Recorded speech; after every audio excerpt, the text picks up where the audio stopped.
우리 성도들 만나서 반갑고요.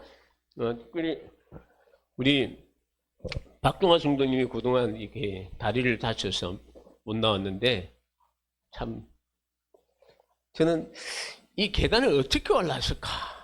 조몸을 끌고 또 이 귀한 자리에 함께해서 하나님께 예배드리게 된 거 감사를 드립니다. 우리 한번 함께 인사하겠습니다. 반갑습니다. 환영합니다. 네, 잘 오셨습니다. 자, 오늘도 우리 하나님이 주신 은혜와 그 축복이 우리 모두와 함께 하시기를 주님의 이름으로 축원합니다. 오늘 우리가 예배를 드리는데 하나님의 음성을 듣기 위해서는 여러분의 귀가 열려야 됩니다. 오늘 이 시간 하나님께서 우리 성도들의 귀를 열어주셔서 하나님의 말씀을 듣기를 주님의 이름으로 축원합니다. 자, 그리고 또 뭐가 열려야 될까요? 눈이 열려야 됩니다. 눈이 열려야 이곳에 누가 함께 하십니까? 하나님이 영이 함께 하시고 우리의 예배를 하나님께서 받으신다. 여러분들의 이 눈이 영안이 활짝 열려주시기를 주님의 이름으로 축원합니다. 또 하나 있습니다. 뭐냐면 마음문이 열려야 돼. 여러분들이 마음문이 열려야지 이 마음에 하나님의 말씀의 씨앗이 다 떨어질 때 이 길가밭이나 돌짝밭이나 또 가시밭처럼 하나님의 말씀이 싹이 내리지 못하는 그러한 마음밭이 아니라 좋은 밭이 되어서 30배, 60배 결실을 100배의 결실을 맺는 우리 성도들 되시길 바랍니다. 우리 한번 따라합시다. 하나님, 나의 마음의 문을 열어주셔서. 시작. 나의 마음의 문을 열어주셔서. 예, 보니까 좀 사모하는 것 같아요. 여러분들이 그런 마음이 있으면, 그런 자세가 되면 이 말씀을 들을 때 이게 달라집니다. 또 오늘은 하나님께서 어떤 역사가 일어날까, 이런 사모하는 마음이 생기기 때문에 우리 근사님 기도했듯이 참 여러분들에게 하나님께서 평생에 잊지 못하는 그러한 귀한 하나님의 말씀이 함께해 주실 줄 믿습니다. 그럼 이 오순절에 이제 성령님이 오셔서 교회가 세워졌습니다. 이 교회가 예루살렘에 이제 성도들이 믿으면서 교회가 세워졌는데, 이 처음에는 이 복음이 유대인들에게 전파가 되었습니다. 그래서 이 유대인 기독교인들은 그동안 자기들이 과거에 지켜왔던 거, 모세의 율법이라든지 또 할례라든지 이런 것이 그들의 삶에 녹아 있어가지고 예수님을 믿어야지 구원을 받는다고 하지만은 그런 생활을 계속해서 했습니다. 그 후 전통적인 그런 신앙을 고수했습니다. 그 후 복음이 유대인들에게뿐 아니라 이방인들에게도 전파가 되었습니다. 특히 바울이 바나바와 함께 1차 전도여행 갔을 때 터키에 있는 길리기아란 지역에 복음을 전했을 때요, 그때 이 처음에는 이 복음이 유대인들에게 전파되었는데 유대인들이 거부를 하는 거예요. 안 받아들이는 거예요. 예수님에 대해서, 복음에 대해서 안 받아들이는 거예요. 그러다 보니까 이제는 이 유대인들에게 전했던 복음이 이방인들에게도 복음이 전파가 되었습니다.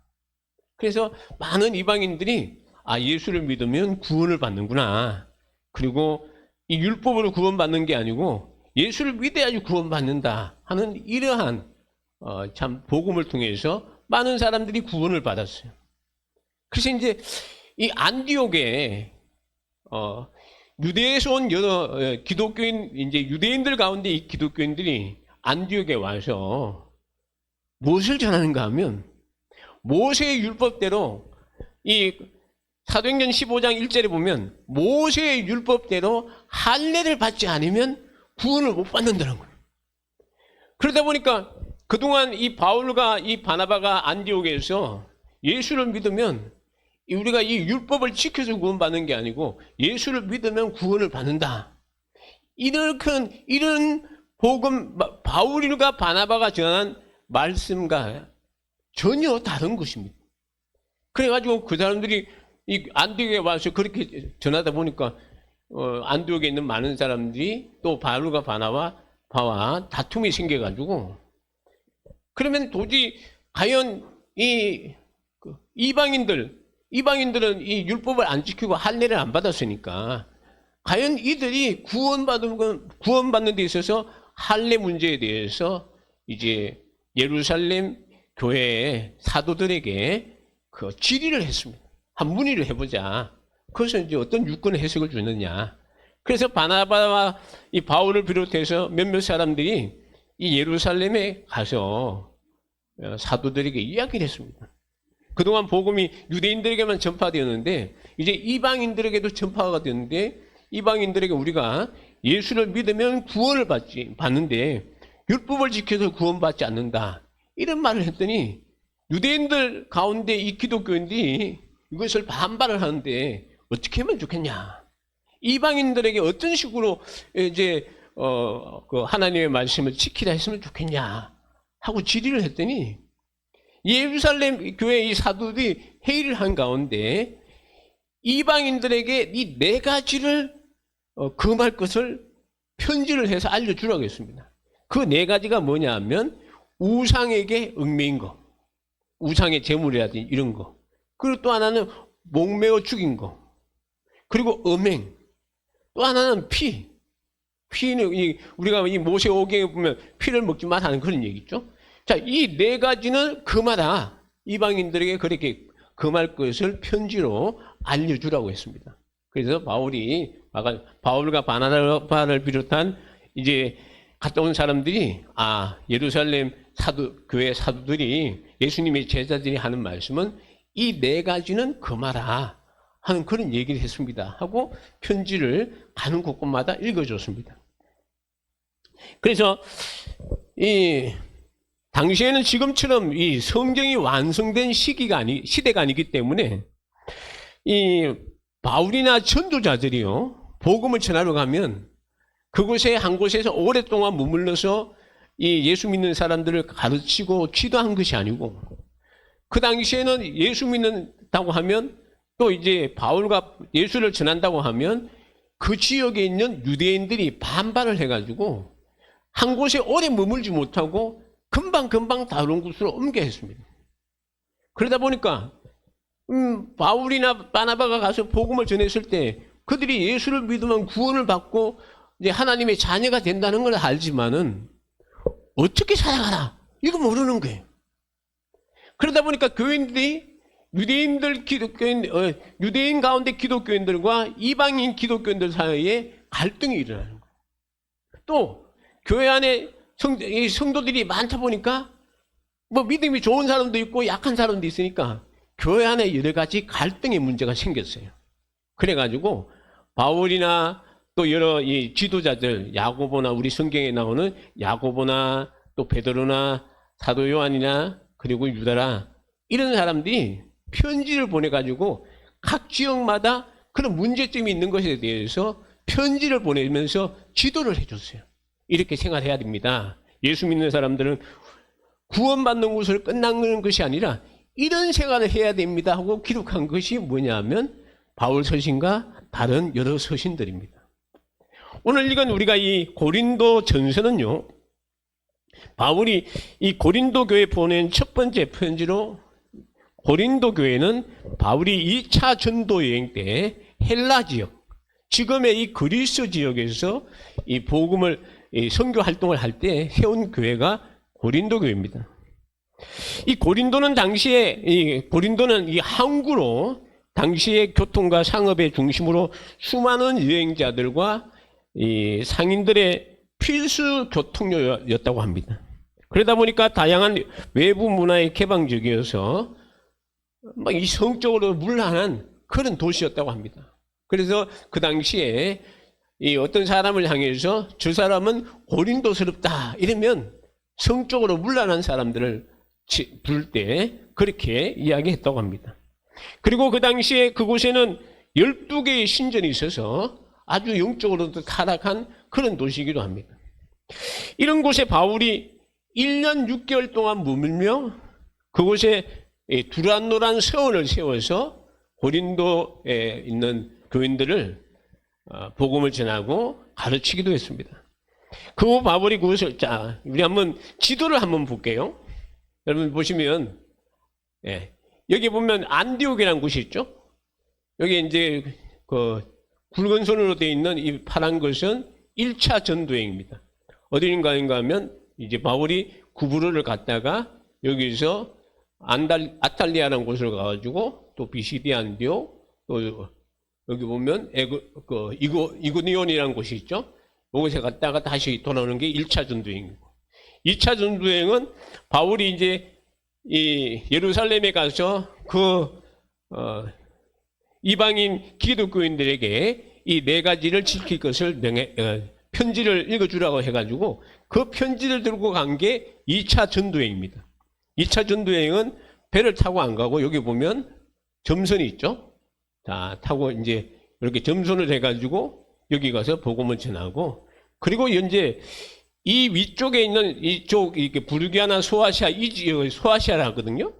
이 소아시아에 가서 복음을 전하려고 했더니 성령께서 막는 거예요. 전하지 못하게 해가지고 여기 보면 들어와라는 곳에서 기도하다가 이쪽 건너가 이제 마게도냐고 여기 헬라 지역입니다. 근데 이곳에 이 마게도냐에 있는 사람이 이렇게 환상 가운데 나타나더니 자기에게 와서 자기를 구원해달라, 복음을 전해달라, 그 이야기를 듣고 바울이 건너가서 여기 빌립보가 나오죠. 여기 빌립보에서 이제 베레아라는 곳에 갔다가 여기서 이제 배 타고 여기 보면 아테네겠죠.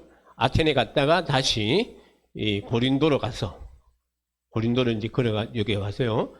그리고 이제 여기가 아테네거든요. 그리고 이제 고린도인데 여기서 배 타고 에베소에 잠깐 들렸다가 이제 다시 돌아온 게 2차 전도행입니다. 그리고 이제 3차 전도행은 뭐냐면 바울이 이제 3차 전도행을 떠나요. 이 3차 전도는 여기 보면 이제 검은 것으로 이렇게 돼 있는데요. 여기서 보면 배를 타고 이제 갑니다. 배를 타고 가서 여기 이제 에베소라는 곳이 있는데 여기 들려가지고 이 3차 전도행에서 에베소라는 곳에서 2년을 머물며 복음을 전하는 거예요. 이때 이 에베소에서 복음을 전할 때, 여기 있죠? 자, 복음을 전할 때 여기 있는 고린도에서 문제가 있다는 소식을 듣게 됩니다. 그 문제가 뭐냐면 고린도 교회에 분쟁이 있고 언행의 문제가 있고 성도들의 송사도 있고 또 이 우상 제물을 먹는 그 문제 때문에, 그리고 이제 이 부활의 문제, 이런 여러 가지 문제들이 있다는 얘기를 듣고 바울이 그들에게 보낸 편지가 뭐냐면 고린도, 우리가 전교에 있는 이 고린도 전서입니다. 이 고린도 전서 1장을 보면 어떤 내용으로 되어 있는가 하면 교회 안에 분쟁이 있다는 거예요. 그 분쟁이 뭐냐면 이 교회 안에 여러 성도들이 있는데 그 사람들 가운데 어떤 사람은 바울파, 또 어떤 사람은 아볼로, 바울이 떠나고 난 뒤에 아볼로라는 사람이 그곳에 와서 이제 사역을 했었는데 아볼로파, 또 하나는 게바파, 게바는 누구냐면 베드로입니다. 베드로는 예수님의 제자라고 하는 그런 소식을 들었더니 이 고린도에 있는 사람은 몇몇 사람이 베드로를 추종하는 사람이 있고, 또 어떤 사람은 그리스도, 예수님을 따라다니는 그런 믿는, 추종하는, 속했다 하면서 교회 안에 분란이 일어난 거예요. 근데 바울이 하는 말은 내가 여러분들에게 복음을 전한 것은 예수님의 십자가를 전한 것이지, 우리는 다 나나 아볼로나 게바나 이런 사람은 다 주님의 일꾼이지 우리는 단지 도구로서 그 일을 하는 것뿐인데 왜 사람들끼리 교회 안에 이렇게 나눠지느냐, 그 얘기. 여러분 다시 한번 강조합니다. 우리 교회는 목사파 없습니다. 장로파 없어요. 권사파도 없고 집사파도 없어요. 누구 파만 있습니까? 교회는 누구 파만 있어요? 누구 파만 있어요? 예수님. 믿습니까? 예수, 교회, 저도 우리 모든 성도들이 오직 예수 하나도 그 세워진 교회 아니에요. 우리가 섬기는 분은 오직 예수님밖에 없다는 거예요. 바울이 그 얘기. 그러면서 바울이 나는 예수님의 십자가 외에는 다른 거 전한 게 없는데 왜 사람들이 나눠지느냐 한 그런 얘기입니다. 그러면서 오늘 2장에서요. 내가 너희들에게 전한 것은 세상 지혜로 전한 것이 아니고 하나님의 지혜로 여러분들에게 내가 이것을 전했다라고 이야기합니다. 여러분 세상 지혜가 뭘까요?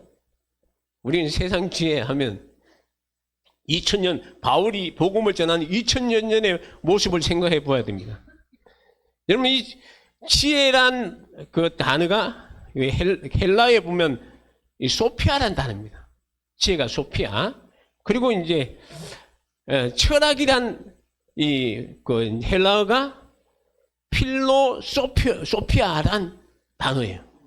필로라만은 사랑이고 소피아라만 지혜라고. 그러니까 철학은 뭐냐? 철학은 지혜를 사랑하는 학문이에요. 그러니까 그 당시에는 여러분들이 잘 알듯이 이 헬라 이 당시에는 그리스 지역에는 아주 유명한 지혜자들이 많았습니다. 그 사람들을 뭐라 그러죠? 철학자들이라고 그럽니다. 그래서 그 당시에 헬라 지역에 많은 철학자들이 있었는데요. 그 중에 특히 이제 세상의 만물의 근원이 무엇으로 되어 있을까? 그것을 따진 사람들 가운데 한 사람이 누구냐면 탈레스라는 사람인데 이 탈레스라는 사람은 세상의 근원은 물이다. 이렇게 주장했고요. 그리고 헤라클레이토스라는 사람은 세상의 근원은 불이다. 그리고 엠페도클레스라는 사람은 물, 불, 흙, 공기 이 세 가지 원소가 세상의 근원이다. 이렇게 주장했고 그리고 당시에 유명한 에피쿠로스 학파는 인간의 삶의 목적은 쾌락이다. 사는 목적이 쾌락이다. 그리고 유명한 스토아 학파에서는요. 제논이라는 사람이 우리 사람이 풍요로운 삶을 이루기 위해서는 지혜, 용기, 중용, 정의 이 네 가지 미덕을 실천하고 자연에 순응하여 사는 것이 이 사람의 사는 목적이다. 그렇게 주장을 했습니다. 우리가 잘 아는 이 플라톤이라는 이 철학자는 주전 387년경에 아테네에 이 아카데미를 세워가지고 많은 사람들에게 자기의 학문을 가르쳤어요. 이것이 이 300년이 지난 이 바울 당시까지도 이렇게 세상의 지혜가 막 사람들의 입장에서는 그렇게 추종을 했습니다. 바울이 하는 말은 내가 너희들이 추종하는 이 세상의 지혜로 너희들에게 가르친 것이 아니야. 바울은 무엇을 가르쳤냐고 했는가 하면 하나님의 지혜를 가르쳤다고 이야기하고 있습니다. 여러분 하나님의 지혜가 무엇일까요?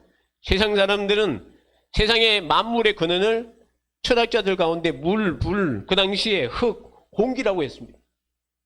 여러분 우리는 만물의 근원이 누구십니까? 만물의 근원이 누구세요? 하나님이십니다. 하나님께서 이 세상을 천지를 창조하실 때 하나님이 말씀으로 이 세상을 창조하신 것을 우리는 믿습니다. 근데 그 당시의 사람들은 그렇지 않다는 거죠. 세상 사람들은 인간의 삶의 목적을 쾌락이라 또는 풍요로운 삶을 살기 위해서는 지혜, 용기, 중용, 정의를 실천하고 자연에 순응할 때라고 했는데 여러분 하나님이 사람을 만드셔가지고 사람의 사는 목적을 뭐라고 했습니까? 단지 즐거움을 누리고 이런 삶을 살아가기 위해서 우리를 만들어 주셨나요? 하나님이 사람을 창조하신 목적은 하나님의 영광을 위해서 살아가라고 창조하셨습니다. 그것뿐 아니라 가장 중요한 하나님의 지혜가 있습니다. 그것은 뭐냐면 죄인인 우리를 구원하기 위해 하나님의 아들 예수님을 이 땅에 보내주셨고 인류의 죄를 사하기 위해서 예수님이 십자가에 못 박혀 죽으셨고 3일 만에 무덤에서 이 장사 지냈다가 3일 만에 부활하셨고 누구든지 이 부활의 주님을 믿기만 하면 구원을 받는다. 이것이 바로 하나님의 지혜입니다. 믿습니까? 바울이 이것을 전했다는 겁니다. 그래서 바울은 8절에 뭐라 하는가 하면 세상의 여러 통치자들이 만약에 이 하나님의 지혜에 대해서 알았다면 예수님을 십자가에 못 박지 않았다라고 이야기하고 있습니다. 세상 사람들은 이 숨겨진 하나님의 지혜를 알지 못한다는 겁니다. 여러분, 이 지혜는 세상 사람들에게 다 알려주는 게 아니에요. 예수님께서 마태복음 13장에 보면 천국에 대해서 이 비밀, 이제 여러 가지 비유의 말씀을 하셨어요. 그 가운데 첫 번째가 뭐냐면 씨 뿌리는 비유였습니다. 그러니까 씨 뿌리는 비유를 하시고 난 후에 제자들이 예수님께 물어봤어요. 예수님, 왜 우리에게 이 비유로 말씀하십니까? 천국에 대해 우리에게 설명해 주지만 우리가 알겠는데 왜 비유로 이 말씀을 하십니까? 물었어요. 왜 이 비유의 말씀을 하셨을까요? 마태복음 13장 10절에 보면 천국의 비밀을 아는 것이 너희에게는 허락되었으나 그들에게는 비유로 말하는 것은 그들이 보아도 보지 못하며 들어도 듣지 못하며 깨닫지 못하기 때문에 비유로 했다. 여러분, 세상 사람들에게는 이 천국의 비밀, 여러분이 아무리 예수를 믿으라고 전해도 그들이 들을 수가 없어요. 왜? 그들의 눈을 가려버려요. 그러나 하나님께서 눈을 뜨게 해주시면, 귀를 열게 해주시면, 만문을 열게 해주시면 하나님의 말씀을 듣게 하시고 하나님의 말씀을 보게 하시고 하나님의 말씀을 우리가 마음에 새길 수 있는 그런 은혜가 온다는 것입니다. 여러분, 마태복음 13장 16절에 보면 이렇게 이야기합니다. 그러나 너희 눈은 봄으로 너희 귀는 들음으로 복이 있도다. 17절에 보면 내가 진실로 너희에게 이르노니 많은 선지자와 의인이 너희가 보는 것들을 보고자 하여도 보지 못하였고 너희가 듣는 것들을 듣고자 하여도 듣지 못하였느니라. 예수님 이전에 구약에 있는 여러 아브라함을 비롯해서 여러분 모세, 다윗, 엘리야 많은 선지자들이 누구를 기다린지 아십니까? 메시아를 기다렸어요. 메시아를 기다려. 근데 메시아를 봤느냐? 못 봤다는 겁니다. 근데 지금 예수님께서 지금 제자들에게 너희들은 지금 나를 보고 있지 않느냐? 그전에는 예수님이 오시기 전에는 많은 사람들이 예수님을 메시아를 보고 싶어도 보지 못했습니다. 근데 지금 오늘날은 어떻습니까? 여러분 예수님 보았습니까? 우리가 예수님 봤나요? 우리는 주님을 보지 못했습니다. 그러나 주님에 대해서 알 수가 있어요. 왜?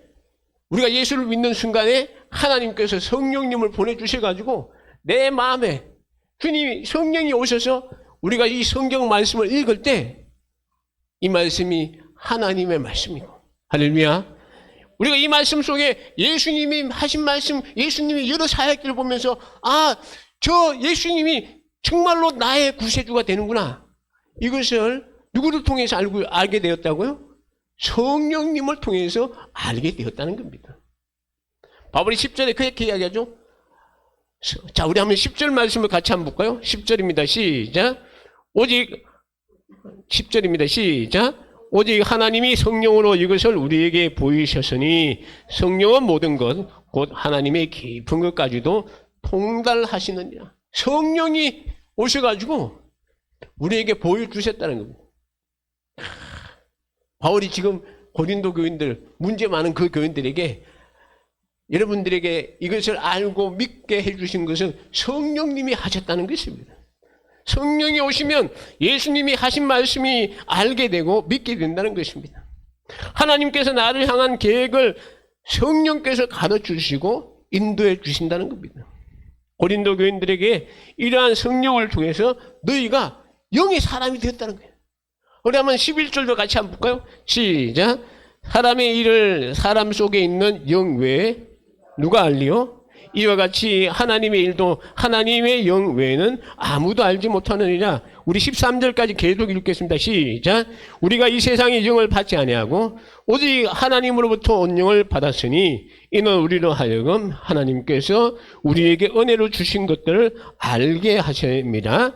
우리가 이것을 말하거니와 사람의 지혜가 가르친 말로 아니고 오직 성령께서 가르친 것으로 하니 영적인 일은 영적인 것으로 분별하지요. 바울이 내가 세상에 있는 지혜로 여러분들이 가르친 것이 아니고 하나님의 지혜. 이 하나님의 지혜, 다시 말하면 이 하나님의 지혜는 궁극적으로 예수 그리스도입니다. 너희들이 여러분들에게 십자가에 못 박힌 이 예수로 구원받는다는 이 구원의 복음의 메시지를 전했는데 이것을 믿어지게 하고 알게 하고 깨닫게 하는 게 누구냐고요? 성령님이 여러분들에게 함께해서 깨닫게 해주셨다는 겁니다. 성령의 역사예요. 오늘 여러분들이 예배 드리면서 하나님의 말씀을 들을 때 오늘 이 말씀이 그런 뜻이구나, 이것을 깨닫게 하고 믿어지게 하는 게 누구라고요? 누구라고요, 여러분? 성령이 하신다 하는 겁니다. 자, 그렇다면 성령이 없는 사람은 어떤 사람일까요? 14절에 보면 그 사람은 육에 속한 사람이라고 합니다. 육에 속한 사람. 여러분, 이 사람의 특징들이 있습니다. 육에 속한 사람, 성령이 없는 사람들은요, 하나님이 안 계심으로 그 사람이 삶의 중심의 주인의 자신입니다. 얼마나 불쌍합니까? 자기가 힘으로 모든 일을 헤쳐나가고 그 일을 해나가려고 하니까 힘들고 어려울 때는 좌절하고 자빠지고 일어나지 못하는 인생. 그 사람이 바로 성령이 없는 인생이에요. 여러분, 성령을 받지 못한 이 육에 속한 사람은 어떤 사람일까요? 소망이 없이 땅의 것으로 만족하는 사람입니다. 바울은 이런 사람들에 대해서 빌립보서 3장 18절과 19절에 보면 그들은 그리스도의 십자가의 원수로 행하고 그들의 마침은 멸망이고 그들의 신이란 말을 추구하는 그런 삶을 의미합니다. 그들이 추구하는 것은 배다. 바다에 떠다니는 배가 아니고 우리 배를 말하는 거예요. 자기를 위해서 먹고 마시고 하는 것이 이 세상 사람들이 추구하는 것이라는 겁니다. 그들은 땅의 일만 생각하는 사람이라 말합니다. 이들에게는 참된 기쁨도 없고 만족이 없습니다. 잠시 잠깐의 기쁨을 누리고 만족하지만 그들 마음속에는 항상 공허한 인생을 사는 것이 육의 사람, 성령이 없는 사람입니다. 자, 그렇다면 예수를 구주로 믿고 하나님이 선물로 주신 성령을 받아서 새롭게 이 하나님께 속한 영의 사람은 어떻게 살아갈까요? 그 사람은요, 하나님이 참, 저는 이 도마의 고백이 생각납니다. 하나님은 나의 주, 나의 하나님이십니다. 이 말씀은 나의 전부입니다. 그런 뜻입니다. 이렇게 살아갈 때는 어떻게 할까요? 늘 하나님께 경배하는 겁니다. 우리 복음성가에 보면 이런 찬양이 있죠. 나의 주, 나의 하나님이여 주를 경배합니다. 주 사랑하는 나의 마음이 주께서 아시나이다. 깨뜨린 옥합 내게 없으며 주께 드릴 향유 없지만 하나님 형상대로 날 빚으사 새 영을 내게 부어 주소서. 나의 주, 우리 나의 하나님, 나의 주, 나의 하나님이여 주를 경배합니다. 주 사랑하는 나의 마음을 주께서 아시나이다. 믿습니까? 하나님께 속한 사람, 영에 속한 사람이 날마다 이렇게 살아갑니다. 하나님을 나의 주로 삼고, 나의 하나님, 우리 오늘 부른 찬양 가운데 찬양 받을 시 가운데 함께 받으시기에 합당하신 주님, 늘 주님을 경배하는 그런 삶을 살게 하옵소서. 그것이 바로 영에 속한 사람이요 하나님께 속한 사람입니다. 여러분, 그 사람은 또 어떻게 살아갈까요? 항상 주님만 바라보고 살아갑니다.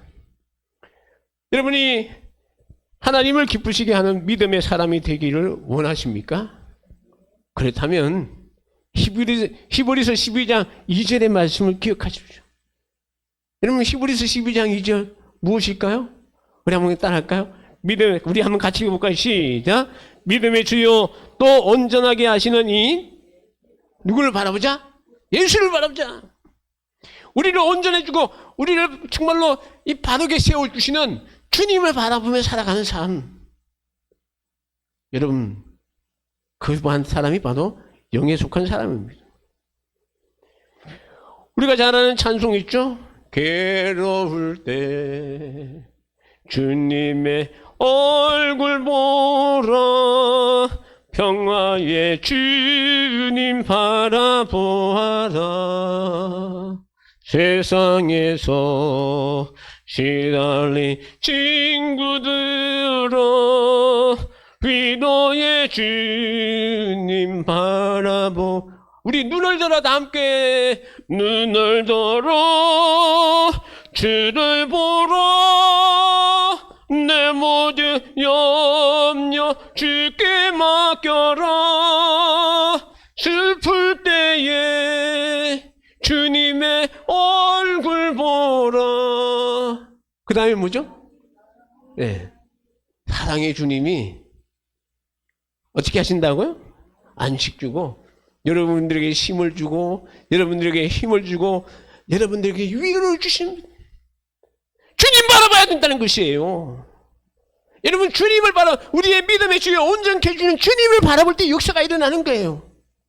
아직도 세상을 바라보고 그것만 바라보면서 지치고 좌절하고 쓰러지는 것이 아니라 우리에게 늘 그 은혜의 얼굴빛을 비춰주시는 주님을 바라보십시오. 여러분, 하나님의 얼굴은 은혜를 상징합니다.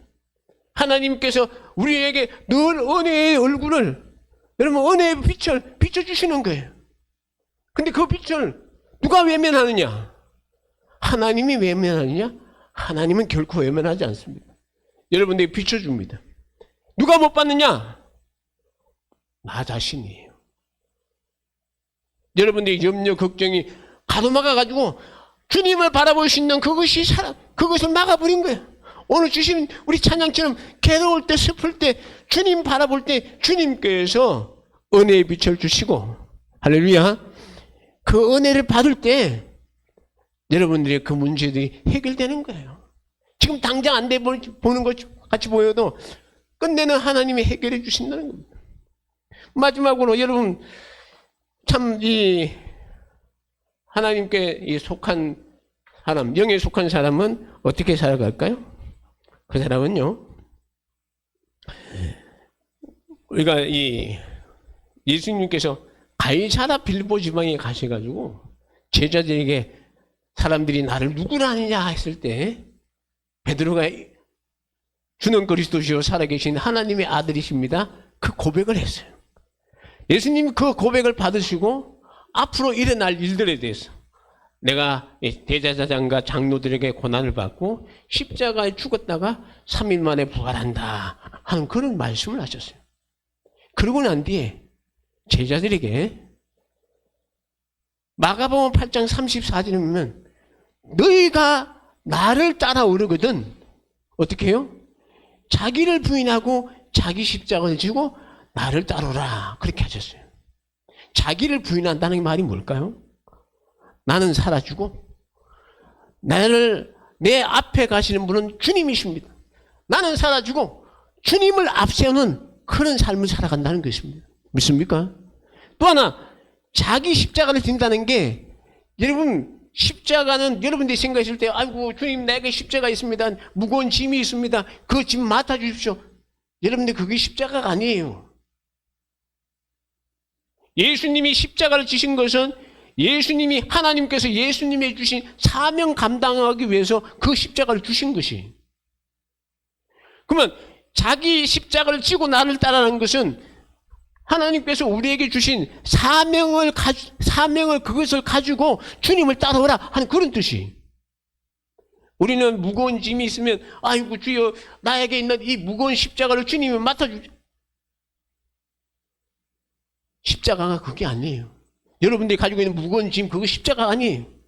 하나님이 나에게 주신 그 사명을 가지고 주님을 따라오라는 것입니다. 근데 그 사명이 뭔지 아세요? 그게 마가복음 8장 35절에 있는 말씀인데요.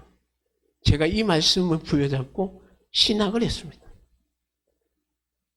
제가 그 신학을 내가 앞으로 무엇을 해야 될까 고민하는 가운데, 기도하는 가운데 하나님께서 이 말씀을 주셨어요. 우리 한번 같이 읽어볼까요? 시작. 누구든지 자기 목숨을 구원하고자 하면 잃을 것이요, 누구든지 나와 복음을 위하여 자기 목숨을 잃으면 구원하리라. 여러분, 누구든지 자기 목숨을 구원하고자 하면 잃는다, 무슨 뜻일까요? 자기를 위해 사는 사람은, 자기 영광을 위해서 사는 사람은 결코 하나님이 기뻐하지 않는다. 그렇게 살아가는 사람은 여러분 삶의 중심에 여러분 자신 있습니까? 내가 살아가는데 나를 위해서 내가 살아갑니까? 그게 아니에요. 여러분들이 이제 예수 믿고 하나님의 자녀가 됐으면 내 삶의 목표는 주님 위해서 내가 살아가겠습니다. 이것이 우리의 자세가 되어야 된다는 것이에요. 나를 부인하고 주님의 십자가를 이제 주신 사명 감당하실 때 오늘 주님이 하십니다. 너희가 너희 자신을 위해서 살고자 하면 죽지만, 그러나 주님과 주의 복음을 위해서 살려고 하는 사람은 구원하리라. 무슨 말일까요? 저는 이 말씀을 통해서 우리를 구원하신 주님의 그 사랑을 깨닫게 되었습니다. 그래, 주님 우리에게 주실 때 너희가 우리를 부르셔서 주신 사명이 뭐죠? 복음 전하는 거예요. 죽어가는 저 사람들에게 복음 전해서 구원하는 게 주님이 우리에게 주신 사명입니다. 또 사명이 뭡니까?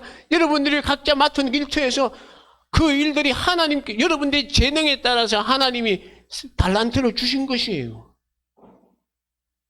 모든 사람들이 주님이 내게 주신 이 달란트 잘 활용해서 사명 잘 감당할 수 있기를 주님의 이름으로 축원합니다. 여러분들이 육에 속한 자입니까? 하나님께 속한 자입니까? 저는 우리 모든 성도들이 다 하나님께 속한 자인 줄 믿습니다. 예, 그렇다면 하나님을 나의 주, 나의 하나님을 삼고 늘 하나님께 경배와 찬양으로 영광 돌리며 살아가기를 주님의 이름으로 축원합니다. 괴로울 때나 즐거울 때나 항상 주님 바라보며 주님이 주시는 은혜로 살아가는 우리 성도들 되시기 바랍니다. 우리 성도 여러분, 나에게 주신 사명 잘 감당해서 주님 앞에 설 때 잘했다 칭찬받는 우리 모든 대언의 가족들이 다 되시기를 주님의 이름으로 축원합니다. 우리 함께 한번 따라할까요? 하나님, 따라합시다. 하나님, 저는 하나님께 속한 자입니다. 시작. 하나님께 속한 자입니다. 여러분들이 하나님께 속했습니까? 그렇다면 오늘 하나님을 의지하고 믿음으로 달려 주님 주신 사명 잘 감당해서 우리 하나님께서 주시는 귀한 상을 받는 우리 모두가 될 수 있기를 주님의 이름으로 축원합니다. 우리 한번 찬양하겠습니다. 찬양하실 때 나는 주님께 속한 자라는 곡입니다.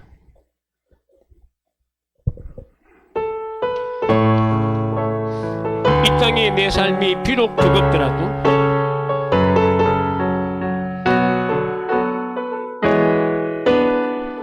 이 땅에 내 삶이 비록 버겁더라도 주님의 선하심 나 믿으며 가리. 이 작은 자 통에 주가 이뤄가시니 감사로 사는 자 나 살기와. 우리 한 번 더 이 땅에 내 삶이 비록 버겁더라도 주님의 선하심 나 믿으며 가리. 아멘. 이 작은 자 통에 주가 이뤄가시니 감사로 사는 삶 나 살기 원하니. 내 삶의 시간 속에 주의 하시네. 내 모든 여정 속에 함께 하시. 깊고도 크신 주의 영광을 나 보리. 위대하신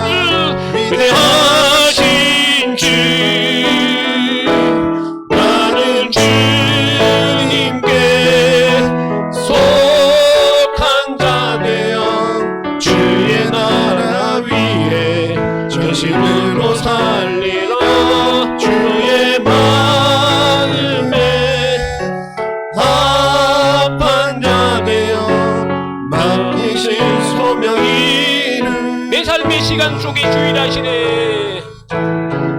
내 삶의 시간 속에 주일하시네 내 모든 여정 속에 내 모든 여정 속에 함께 하시네 길고도 크신 주의 영광을 나 보리 위대하신 주